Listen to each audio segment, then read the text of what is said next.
Eu sou Paola Brandão. Eu sou a Yara Leal. Eu sou Priscila Rodrigues. Nós somos suas hosts por aqui. Independentemente do tamanho da empresa, pequena, média ou grande, a empresa passa por 3 riscos. Sempre, sempre. Todas as empresas têm 3 riscos, que eu costumo chamar do risco conhecido. A empresa sabe que ela está fazendo aquilo errado. Ela sabe que está fazendo errado, sabe que tem um passivo.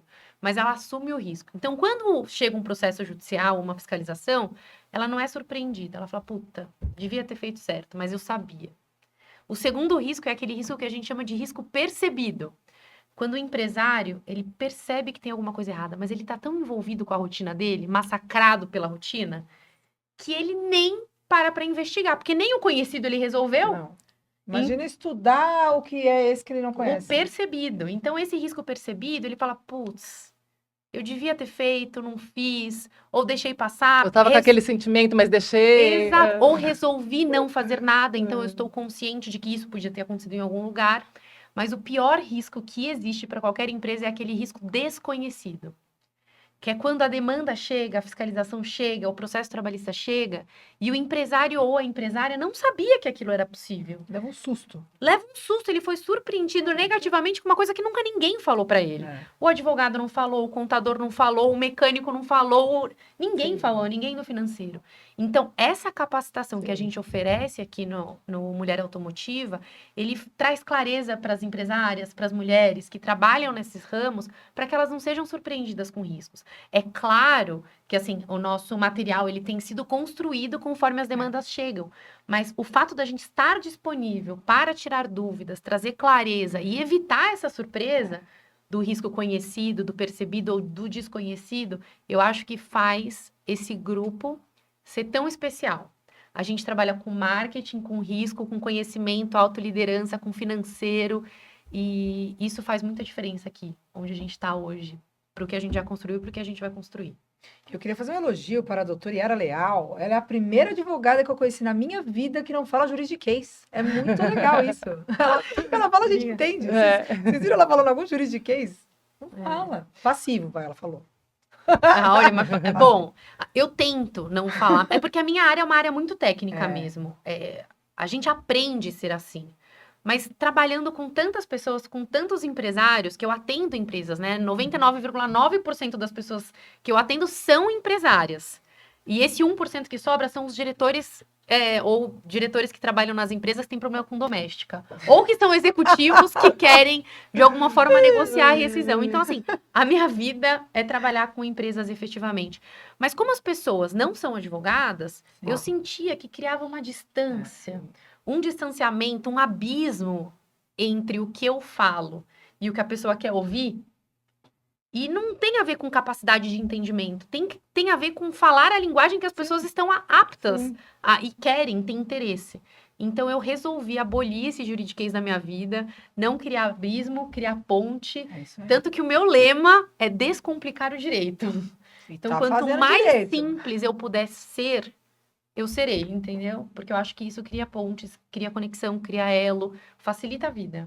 Então, obrigada por ter reconhecido, fico feliz. Não foi só eu que reconheci. Não, facilita e confiança, né? Porque você entende, você ganha confiança. Porque quando você escuta uma coisa que você não está entendendo direito, você está ali às cegas, você não está entendendo, vai mais ou menos, tal. Agora, quando você escuta e entende, né? Você cria confiança naquilo, que a coisa está acontecendo e tal. Então, é muito legal isso também.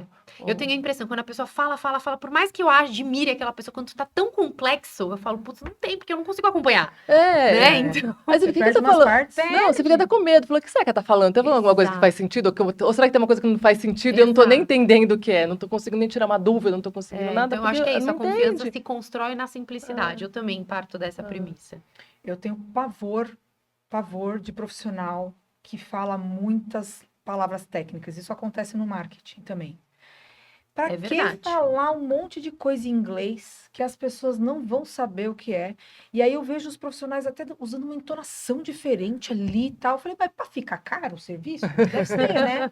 Porque não tem necessidade. Então, quando eu vou falar do meu trabalho, eu tomo esse cuidado, às vezes escapa ali uma siglinha, né? Uma coisinha assim.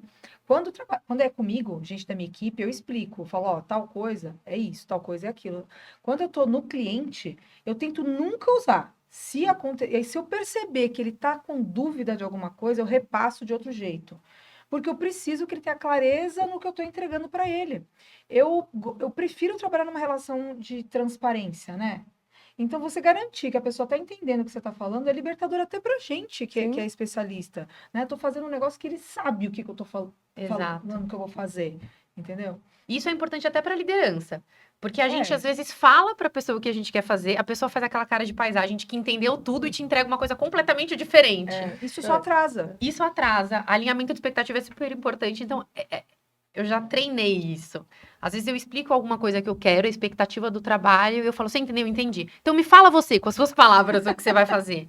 Porque... Eu ia comentar isso. Pergunta, fala, então agora você me explica. Exato. Óbvio que não são em todas as situações que a gente pode fazer isso. Tô falando com um cliente, fala, me explica o que eu te expliquei. Mas com o nosso time funciona super bem. Sim. Às vezes até o jeito que a pessoa explica, traz clareza para o resto do time. Porque usou uma linguagem mais simples do que a sua. É verdade. Mas a gente precisa ser corajoso para perguntar. Ninguém tem coragem de perguntar. Tipo assim, falar que não entendeu.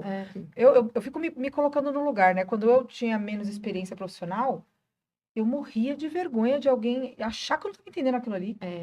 E, poxa, que erro, né? Porque se você fala que você não entendeu, talvez você ganhe uma aula grátis ali daquela pessoa. Talvez não, você ganha uma aula grátis. Não, e aquela pessoa quer que você entenda. Então, se você falar que não entendeu, você está fazendo uma coisa boa para aquela negociação, para aquela conversa, para aquela coisa, né? Mas é questão de maturidade também. Né? Eu ia falar isso. Eu não sei se vocês concordam comigo, mas eu acho que é maturidade. Porque quando a gente tem 20, 25, 30 anos, a gente quer saber tudo. Também, eu não sei, para mim, assim, 40 anos foi meio libertador. Nossa, para mim também, menina. Eu tô me sentindo super bem agora.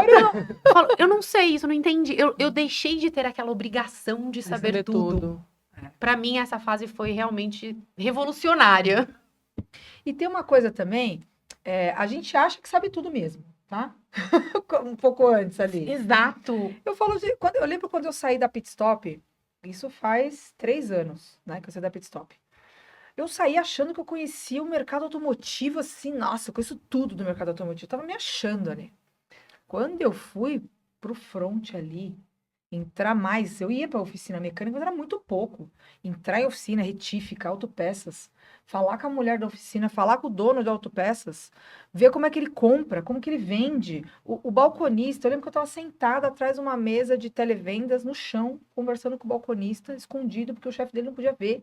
E ele estava me contando várias coisas. Eu falei, caramba, é assim? Meu Deus, eu não sabia nada. Eu não sabia nada. Aí eu tô no Mulher Automotiva, todo dia vem alguém com uma coisa que eu falo, gente, eu não sabia isso. Mas sabe o que é a posição que a gente ocupa. Porque eu sou advogada, sempre fui advogada, mas eu deixei de ser só advogada para ser empresária. E isso muda tudo. Porque você ser advogada, dona de escritório, me trouxe, assim, uma curva de aprendizagem gigante também. Porque uma coisa é eu só defender o meu cliente, eu só ser advogada. Outra coisa é eu sentar do lado do empresário e entender por que ele tem aquela dor. Então, ter essa questão de vivência, de maturidade. Eu podia ser só advogada, não tô diminuindo, pelo amor de Deus, porque eu amo ser advogada. Mas, assim, ser advogada e só defender. Mas ser advogada e ser empresária me coloca numa situação de competitividade com outros advogados, porque eu sei hoje a dor do empresário. Eu não sou só advogada de um escritório, entendeu? Então, e é a mesma coisa que você falou. Antes você era executiva de uma empresa. Você ser empresária do ramo te traz outras frentes, outros conhecimentos, outras dores. Então, isso é muito legal. Esse exemplo eu dou sempre com o mecânico técnico, né? Ele é mecânico e dono de oficina. E quando a gente traz ele para ser um mecânico empresário, né, muda a visão do negócio, muda o jeito que ele coloca. E a gente dá exemplo. Eu falei, existem outros profissionais também liberais que nem você, que eu dou exemplo de médico e de advogado. Porque eles também vivem essa transição, ou esse momento, né, de ser... trabalhar no hospital e ter o seu... ter o seu consultório, de ter o seu consultório. Na linha de dermatologia, que foi um setor que eu trabalhei durante muito tempo, é muito comum os médicos dermatologistas abrirem uma clínica de estética. Então, eles viram empresários, só que eles são especialistas dermatologistas. Então, eles também precisam ter essa virada de chave que o mecânico precisa ter, que ele é empresário. Então, eles também passam as mesmas dores, eles precisam de consultoria, eles vão atrás. E acredito que o advogado também seja a mesma coisa, porque faz sentido. Se eu tivesse tido uma mulher autoadvogada, por exemplo, porque eu aprendi a ser advogada, eu não aprendi administração de empresas, não aprendi contabilidade. Então, abrir o meu escritório foi desafiador. Eu era refém ela vai me deixar sem dormir, agora eu vou ter que fazer o autoadvogada. Eu era refém da pessoa do financeiro, eu aceitava. Eu não sei se eu já contei isso pra vocês, mas a impressão que eu tinha no meu primeiro ano de escritório, sabe aquela quando seu pai te coloca pra dirigir? Que você senta no colo do seu pai, e aí você dirige, só que seu pai tá dirigindo. Era assim que eu sentia.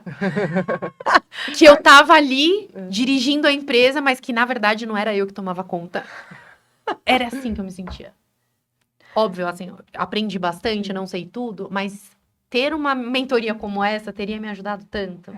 Eu teria errado tão menos, teria gastado tão menos dinheiro. Sim, e te leva para outro lugar, porque eu tenho um exemplo muito clássico dessa linha da beleza do dermatologista, né? Uma doutora dermatologista muito famosa, muito boa, montou a clínica, só que a clínica era dependente dela. Então, assim, a agenda, o horário, tal, ela não viajava, se ela saísse da clínica, a clínica falia, porque dependia dela. E aí ela pegou uma consultoria financeira, que foi o que ela indicou para a empresa que eu trabalhava, e deu uma assessoria, muito parecido com vai fazer o autoclínicas também, do autodoctor, alguma coisa assim.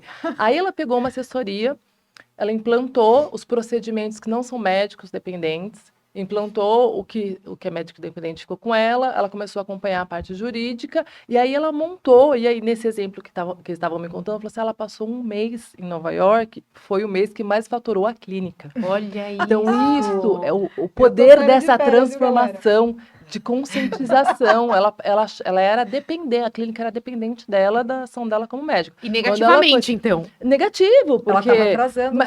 Mas também com o mecânico, se ele fica lá, depende de mim, só eu faço o serviço, né? Eu não saio para ser empresário, para treinar pessoas, para olhar para ticket médio, para serviços associados, coisas que você vai completando e tal, porque se ela não sair para esse lugar, ela não consegue. Então, ela conseguiu, e aí nessa conversa que a gente estava tendo, ela contou o case dela e falou, olha, o dia que eu fui, passei um mês fora, bateu o recorde de faturamento, eu fui super feliz e tal. Então, é importante, faz sentido mesmo, ser empresário e olhar o negócio como empresa e não ser dependente, porque às vezes é até uma... interno, né? Eu quero me dedicar, eu esforço, né, de estar lá 100% e tal, mas isso não dá longevidade, porque uma hora você vai envelhecendo, você vai aposentar, você vai cansar. Você vai cansar e tal, então você precisa ir construindo, né, e delegando, e dando os próximos passos, e buscando outros caminhos. Então, é isso que a gestão e a administração faz para uma empresa. E é importantíssimo isso. Eu também contratei uma consultoria, porque eu não tinha condição técnica de tocar. Então, eu precisei de uma consultoria. E essa consultoria, ela me deu tanta assistência, eu me senti tão mais preparada para isso, né, tão mais confiante, junto com vários treinamentos de inteligência emocional que eu fiz, que também me deixaram mais forte, sabe? Quando eu digo empoderada, não no sentido feminista da coisa, mas mais empoderada de mim mesma, das minhas decisões, da capacidade de falar não, que eu já conversei com vocês. Então, isso me ajudou demais. E me trouxe essa possibilidade de não ser coadjuvante na minha empresa e ser protagonista da minha história, sabe? E tipo, não é uma historinha de filme, você fez mesmo. É a minha mesmo, vida, exato. Porque naquela posição, sentada dirigindo fake, eu era coadjuvante, no sentido de, eu não era o setor principal, porque eu não tinha nem conhecimento para delegar, que é o que você acabou de dizer. Eu preciso conhecer para eu saber delegar, para eu virar protagonista da minha história, protagonista dos meus clientes, protagonista do meu time, virar inspiração. Então, essa assessoria que eu contratei foi importantíssima para mim, só que ela foi uma consultoria lá no meu escritório. A diferença, eu tô falando muito da gente, mas é que a diferença aqui... É isso. A diferença aqui é que, assim, o custo-benefício, ele é muito menor, o custo é muito menor e o benefício continua, é muito ótimo. É longo, ele é integrado, porque todo mundo participa, que se você der espaço, claro. Então, vale muito a pena para essas empresas que estão precisando dessa ajuda.